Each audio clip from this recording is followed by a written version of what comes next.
Welcome to Financial Flight Academy with John Schutz and Brent Connolly from Soar Wealth Strategies. In this podcast, we inspire families and business owners to build a foundation for their financial future. We do this by listening and building trust with our clients.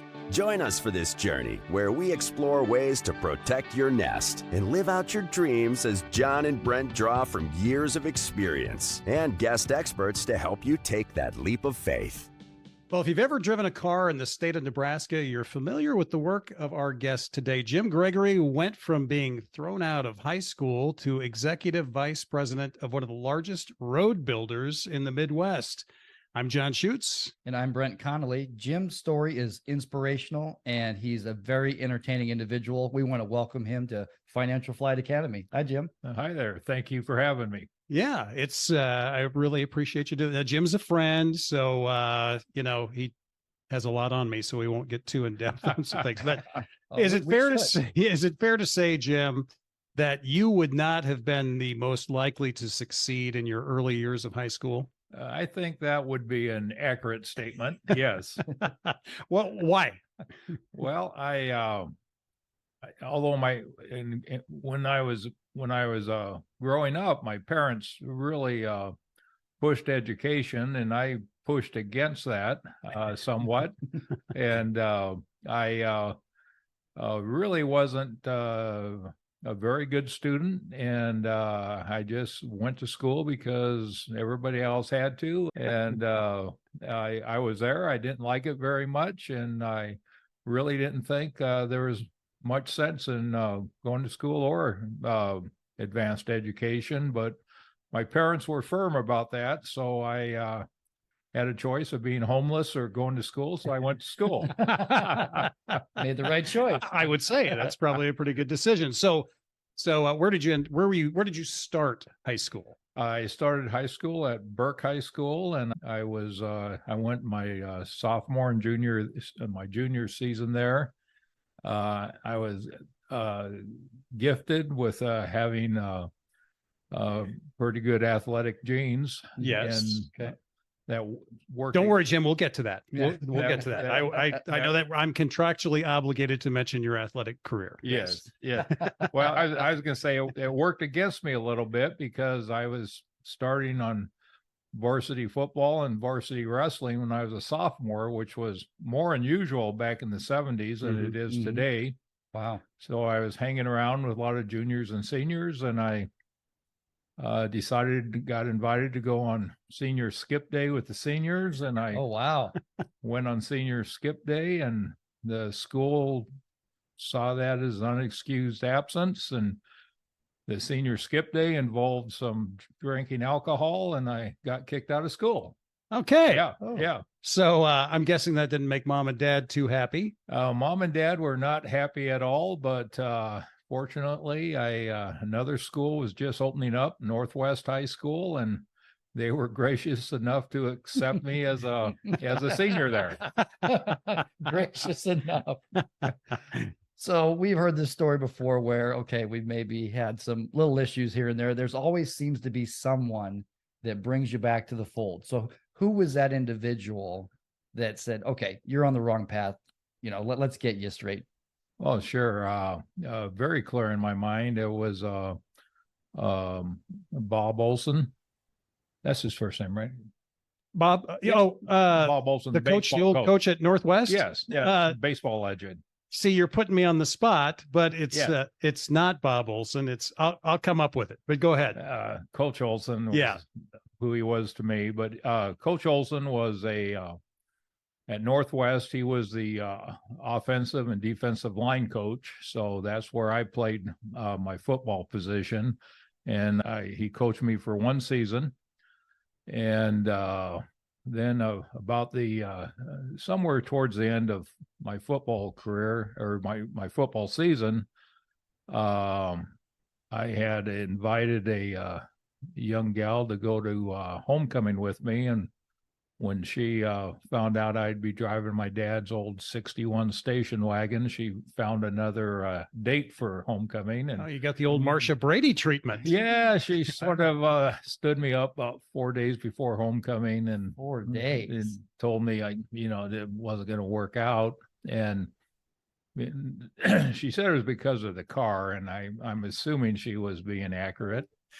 And so anyway, I decided that, well, by golly, I wasn't going to play professional football, and sports were, although they were fun for me, I didn't think they had much of were going to guide my future. Mm-hmm. So I decided I was going to get a job working after school and make some money and buy a car. And about that time, wrestling football season ended and wrestling season started, and I got a job working at the Safeway distribution center at 36 and Cummings. And it was a great after school job. I could start at 4:00. I'd work till 8, and then I was off, and they paid really good wages back then. There was $5 or $6 an hour. Minimum wage back then was less than $2. So I thought it was a great opportunity. And so I was going to go to school, finish up high school, and work and buy a car.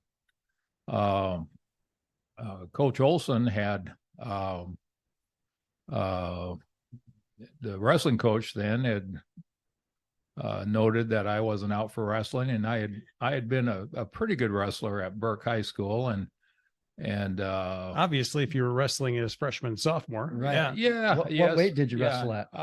As a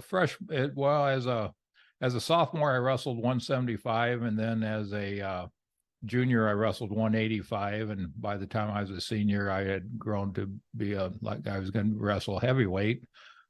And but I decided I was going to bypass my senior season. And Coach Olson, who was also my mathematics teacher, had brought me in after class, wanted to talk to me. I thought it was going to be an academic talk. And he asked me how come I wasn't out for wrestling.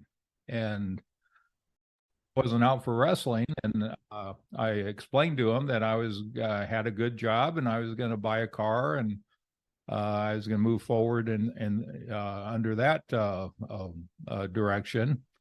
And I'll always really, really respect Coach Olson for this, because, he really didn't have a vested interest in me. I had played for him 1 year. He was not involved with the wrestling program at all, but he was invested in helping kids make the right decisions. Mm-hmm. And Coach Olson, he heard my story about no car, and he said I only had one opportunity left in my life to wrestle at high school, and it'd be a mistake to pass it up. I told him I wanted a car really bad, and he said, "That's so you can go out on dates." And I said, "Yes." And that's important. That's important. Yes, yes. Come on, Coach. And Coach Olson said, "Well, do you know that white Riviera I drive?" And I said, "Yeah." And he said, "Would you like a car like that?" And I said, "Well, probably couldn't afford one, but I would." And Coach Olson said, "Well, anytime you have a date, you're welcome to use my car for the date, and you don't have to drive your dad's station wagon." Wow. And awesome. And I said, well, I really didn't know what to say. And he said, "So, being you got a car to go out on dates now, you're going to be out for wrestling tomorrow." Well, we fixed that problem. And him being my coach and all in football, I said, "Yeah, I guess you're right." So I quit my job and went out for wrestling the next day. I was about a week late for the season, and I never did borrow his car. I always felt a little sheepish about it, but yeah. I got you on the straight and narrow. It got right? me. Right. He sort of For gave whatever me, reason. He gave me some direction in my life that about making the right decisions. And then I went on, and I was an all-state wrestler that year, and got a scholarship to UNO to wrestle there. They had a nationally ranked program. And So what was that transition like to college wrestling from high school wrestling? Now, it was, by the way, it's Bill Olson. Bill And Olson, Bill that's was right, Bill, not only a you know, legendary baseball coach. absolutely, he was Yep. a USA national Yep, coach that's for and so involved coaching at Creighton, He was Right. the pitching coach at Creighton, and his son Greg had a Yeah. great career with the Baltimore Yeah. Orioles. So finally, it takes a Yes, few minutes Bill to Olson, jar the that's right. cobwebs here, but Yes. but what was that transition like to college wrestling from high school? Because it is a different ball game Oh yeah, it or was, wrestling game, I guess. it absolutely was. I left high school winning on just every match except one, which was the state finals. But went to college, and I thought winning wrestling matches was really easy.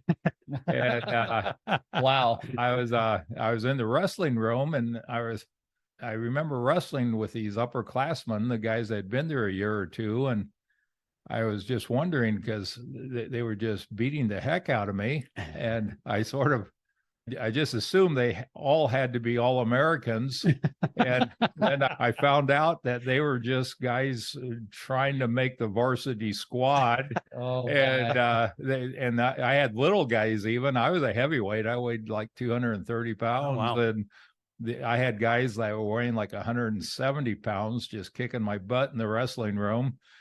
So there was a big transition from high school and into collegiate wrestling. And then I gave it my best shot my sophomore year. I had my freshman year, I'm sorry, I had a very mediocre season and did, I was maybe a 500 wrestler on the JV squad. And, I certainly wasn't pinned to be doing anything very good there at that time. And then I actually decided to stop wrestling my sophomore year, and I took a season off to box in the Golden Gloves. My father had been a armed force boxer. Oh, wow. He had me boxing when I was a youngster, and some reason I thought maybe I couldn't make the UNO wrestling squad. I might be the heavyweight champion of the world in boxing. And Why not? Why not? Oh. Yes. That didn't work out too well, although I was a pretty good boxer. They used to call them smokers, were like a dual meet when one boxing club would fight against another club. And I had actually done, it was pretty good. I was about 8-2 in my boxing career. And then, the boxing at the time, even amateur boxing, was pretty seedy. And I had guys in my club that were getting arrested for manslaughter. Oh boy.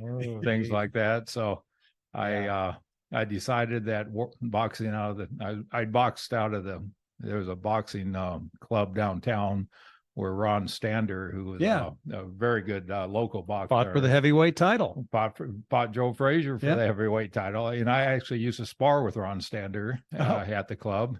And it was called the Foxhole, and it was down on about 30th and Farnham underneath a bar called the Foxhole.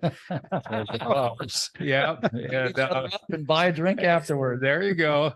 Sounds nice. Yeah. Sounds really nice. And we would, finally boxing lost its luster for me, and I decided I'd give wrestling another go. And I sort of remembered about Bill Olson talking about opportunities and the times in your life where you only have certain openings for opportunity that you had to just grab them. Yeah. And right.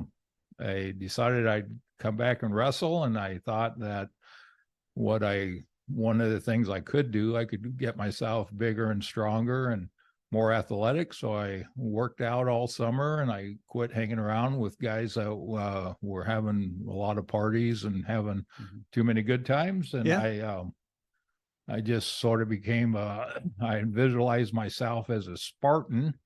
What they say, the Spartan one of their sayings is the warrior that sweats the most will bleed the less. Oh, Yeah, that's good. So Put that on the wall. We should put that on the wall Right. too. yeah, so I just worked out really hard for about 6 months, came back in, and by that time at UNO they had recruited another heavyweight from Iowa, Iowa wrestling was always way ahead of Nebraska wrestling, and he was a 2-time state champ at Iowa. And it was starting his sophomore year, and he had a really good freshman year, and I was able to beat him off the team at Wrestle-Offs and made the varsity spot and ended up being a varsity wrestler there. Yeah. And you go ahead, Jim. Well, All-American, 1976. 76. Yep. I made I placed at nationals 3rd place and was overtime win away from making it to the finals, but I still had a good career there, and it sort of kept me on the right. But like I said, it kept me going to school, and then my dad had been an engineer, and my brother was an engineer, and it seemed like I was destined to become an engineer. So when I started school, I studied engineering. I was pretty good at math. And engineering came relatively easy for me, and I ended up graduating in engineering, and then as well as being a captain on the wrestling team. Yep. There's nothing more exciting than to hear a story where someone talks about seizing that opportunity. Yep. Right. And right. that teacher, Mr. Olson. Right. Yep. Bill Olson. It wasn't so much what he taught you in the classroom. It was just a couple of these words here and there that stuck with you, and that's awesome. Yeah, very much so. If you find somebody that will take the time to be a mentor, and I'll repeat myself, that it always amazed me because he really had no vested interest in me. I wasn't coming back to play football for him again. I was one and done as a football player for him, and he wasn't involved with wrestling, but he understood kids and he understood opportunity, and he really directed me in the right direction. Great. Yep. So when we come back, we're going to tackle the transition from college to a career and your claim to fame. Excuse me. Yeah, you. Thanks so much for listening to Financial Flight Academy. We hope you're enjoying it so far. If you have any questions or would like to talk more about this topic, you can find us at soarwealthstrategies.com. And all of our social media platforms are listed in the show notes. And we're back at Financial Flight Academy with Jim Gregory. Now, Jim, let's talk about your transition from college athlete. You graduated with an engineering degree. Let's talk about that transition. We're guessing that you didn't just start out as a vice president. No. I went to I graduated in 1977. I was on the 5-year program to get through engineering, but I always say if you figure in athletics, that's not too bad. Oh, that's sure. not too bad. Yeah. Plus, you were working some side jobs, right? Yep. I was. When the wrestling season wasn't going on, I got a job at a local, a very popular nightclub called Smuggler's Inn. Was that next to the Foxhole? No. It was in West Omaha. It was a pretty classy place. Oh, really? Yeah. It ultimately became the Playboy Club in Omaha. Oh, really? Wow. Yeah. There you go. Yeah. That's So part 2. Yeah. We'll go down that road later in the unfiltered version. But no, so your claim to fame, your brush with celebrity, the Big Valley was almost not the Big Valley one year, correct? Well, that's correct. I was working the door at a nightclub, and I had several duties. I was checking IDs and making sure that there was always a line to get in, make sure we had enough room for the.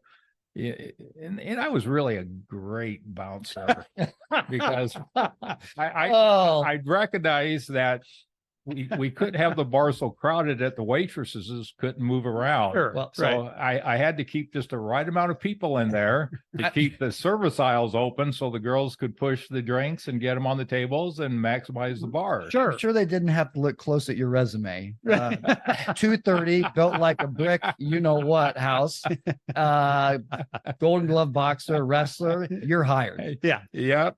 And so I was a good doorman. I could keep peace in there real well. And one night, and I don't know what his real name was. Peter Breck Peter is his Breck, real name. yeah, Peter Breck. yeah, Nick Barkley from the Big Valley came in. He was his acting career must have not have been. He must have been on the downhill spiral after Big Valley ended, because he was starring at the Omaha Playhouse as an actor somewhere. Mm-hmm. So he came in, and I recognized him at the door, and I was really enthralled to meet him, and I shook his hand, and I told him I was a big fan of his, and he sort of gave me a brush off, but it really didn't bother me, because I figured that's what celebrities do. Sure. And then I found him like the best seat in the bar, and they got him sat down and everything. And then the girls, the waitresses came up, and they was saying he was getting real handsy with her. He was putting his hands up their skirts and stuff, and, and he was getting drunk. This is not good. And this is when I did have a job to do. This is a call to action. Yeah. So what I did is I went in there, and first I asked him, which I always do, to behave himself, and told him the girls had been complaining. We did get, and if he didn't, we'd have to shut him off, and we'd have to ask him to leave. And he seemed to listen to me a little bit at that time, but he didn't seem to change his behavior. And the girls came up and said he was still being a problem there. And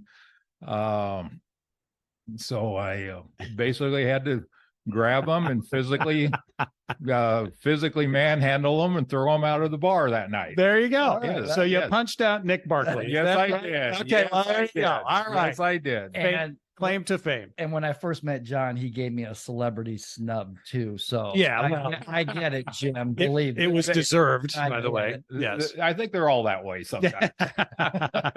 So how did your athletic career help you transition into that the professional world? Well, nobody really ever told me much about, or instructed me too much on the lines of transitioning into the world. I just assumed you get out of college, you get a job, you work your job, and then do a good job at it, and it works out. But what I did recognize after getting out and going to work, that athletics had given me a really good foundation for professional and career advancement. The first thing it taught me was a lot about teamwork, how to work on a team, which is crucially important when you're at any position. It also taught me a good work ethic, that if you put your head down and you work hard, you'll advance and achieve goals. And those things tended to happen sort of automatically. And then it also, I think, athletics allow you to develop leadership skills that you don't understand you're developing at the time, but you develop leadership skills that then are very much appreciated and valued in your workplace. Right. So, Jim, tell me a little bit about those early years for you and your family. Oh, and working your way up the ladder. Right. Yeah. I had started. I actually got an interesting interview when I got my first job. Like I said, the recession was going on. It was jobs were really scarce in 1977. Jimmy Carter was a president. The economy was in the pits, and it was really hard to find a job. Yeah.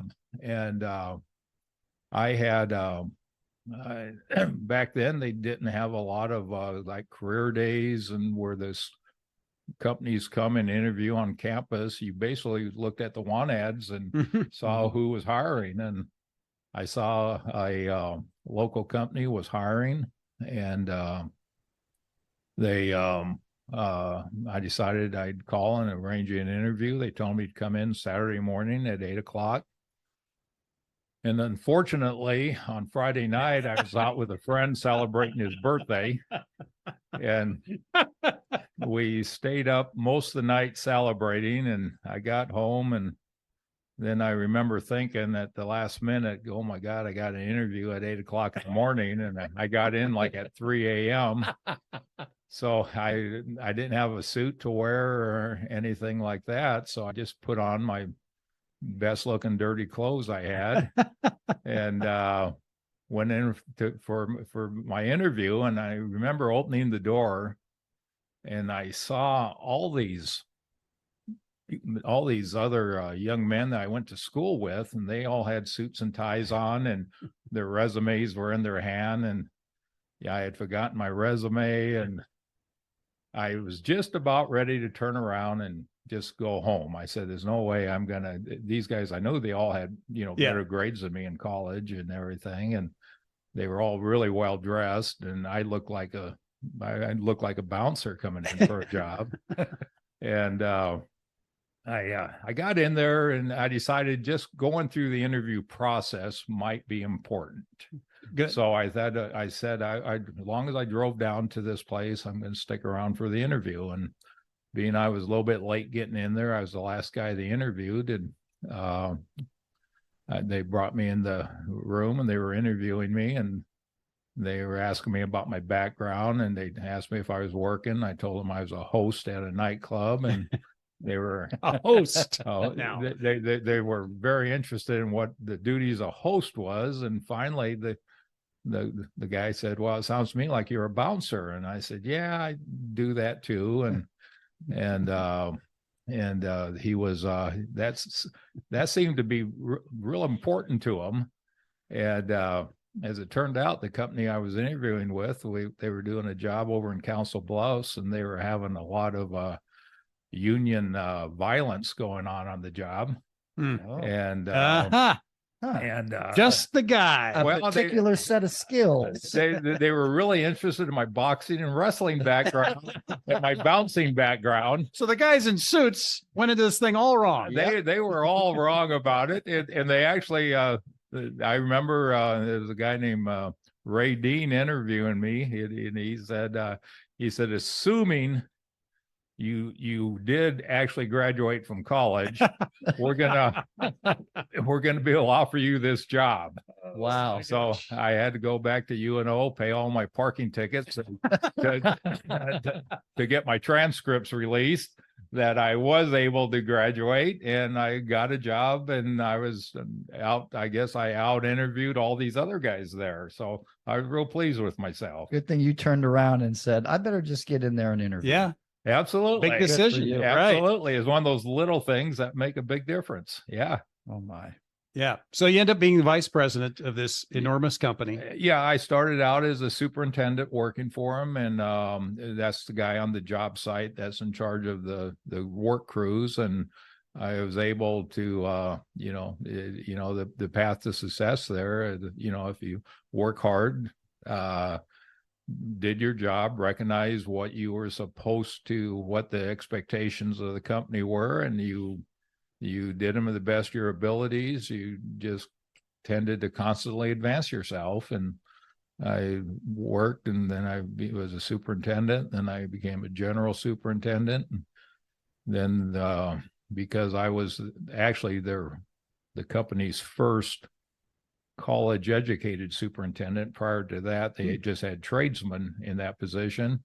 In the wintertime, the trades superintendents would work in the shop, and I'd have to go in the office and help out with some of the office work. And then they decided to keep me in the office and make me a project manager. And then after becoming a project manager for about 10 years, I became a division manager, and then ultimately I became executive vice president. Wow. Yeah. An overnight success story. Right. Well, no, about 35 years. Yeah, 35 years. About 35 years. Overseeing millions of dollars of projects. So yes. It's an amazing story. So you're working your way up, and obviously you start investing money and became very successful at investing money. And, many of our clients, John, that we work with, remember the old Black Monday from 1987. I remember it. Yes, Brent. Dow Jones industrial average fell almost 23% in one day.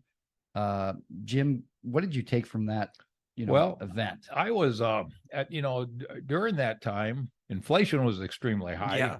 And inflation was running in the 7 to 9% range, I think. Mm-hmm. And I was fortunate from my parents had taught me how to save money. So I was saving money, but putting money in the bank didn't make any sense because the banks were paying about 6%. Inflation was running at about 8%. So you were losing money. So the only way you could protect yourself was put it in the money markets. And I was putting any excess money we had in savings for college for my kids and things. And I was putting stashing money away in the money markets. And then was it Black Tuesday or Black Thursday? What was it? It was one of the days of the week. It was Tuesday or Thursday. I can't remember. Yeah, it was Black Monday, actually. Black Monday. That was it. Also diversified with some land, I understand. Yeah. When that happened, when that market correction happened and I lost like 25% of everything I had worked for overnight, I thought to myself that, well, this is a lousy way to do things. And I was fortunate timing wise because Thanks for joining us, Jim. No, go ahead.